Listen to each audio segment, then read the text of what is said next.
Members of Congress, and Mr. President, this is the American people speaking. You know, the ones who elected you, pay your salaries, and have demanded that you stop. We have begged, boycotted, ranted, rallied, pleaded, and petitioned to the point of frustration and exhaustion on the misguided notion that you might end the madness. We're done with the begging, and we're done with your demands. We're tired and we're angry.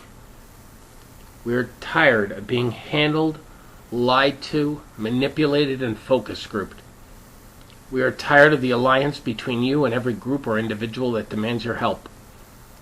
We're tired of the corruption of our principles that derives from a government more concerned with big interests than our interests. We're tired of being told that someone else is too big to fail, but that we're not. We're tired of being bailed out, bought out, and sold out. We're tired. More importantly, we're angry. We are angry that you see us not as your employer, but as your servant and obligation. We're angry that you presume to think we need you to save us from ourselves.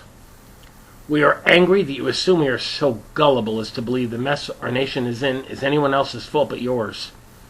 We're angry that you expect us to pay for your failures, your ignorance, and your deceit. We're angry that you believe a few extra dollars in our pockets, paid for by generations to come, and at the cost of the failure of our once great republic, will appease us. We're angry. Ever more importantly than that, we're informed. You have assumed that your false posturing, your blame game, and your class warfare rhetoric has turned us into an us-against-them victimocracy.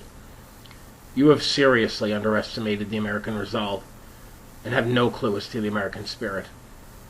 We are victims, but not of one another, but of you, and our own benevolence, goodwill, and our presumptions of your innocence. And we know it. Our race, religion, sexuality, gender, or philosophical beliefs are not the issue. You are the issue. You have corrupted the political process, corrupted our economy, and corrupted what was once a nation revered and coveted throughout the world. You are corrupt. And we're not going to take responsibility for your sins. You are. The game is over, and there will be no timeouts or extra innings. We are not your helpless, hopeless, and haughty children, requiring guidance, supervision, or discipline. We are Americans.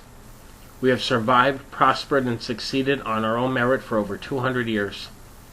A financial, political, and social crisis will not change that, but your interference, your arrogance, and your ignorance will. Members of Congress, your time is up. Stand down. No more passing the buck, no more passing legislation against our interests, and no more passing the bill and the blame onto us. You've posed as our representatives. It's time to represent our interests, not your false assumptions and personal projects.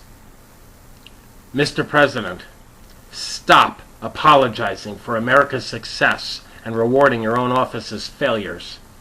You claim to be an FDR-style leader. It's time to lead, not to appease the very groups which threaten our survival, whether those groups are at home or abroad. Members of Congress, Mr. President, you've been put on notice. Your ignorance of our history, our purpose, and our resolve will not protect you. We are not a nation of mindless, forgetful, or unmotivated sheep. We are the product of revolutionaries, and our memory's long. On August 4th, 1857, civil rights activist and former slave Frederick Douglass wrote, "Find out just what the people will submit to, and you found out the exact amount of injustice and wrong which will be imposed upon them, and these will continue until they're resisted with words or blows, or with both. The limits of tyrants are prescribed by the endurance of those whom they oppress."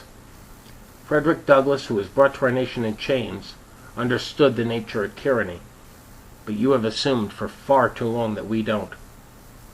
Members of Congress, Mr. President, you have forgotten the power of the people. You have forgotten the power of our purse, our pen, and our passion. You have reached the limits of our endurance. It is long past time that you should be testing them.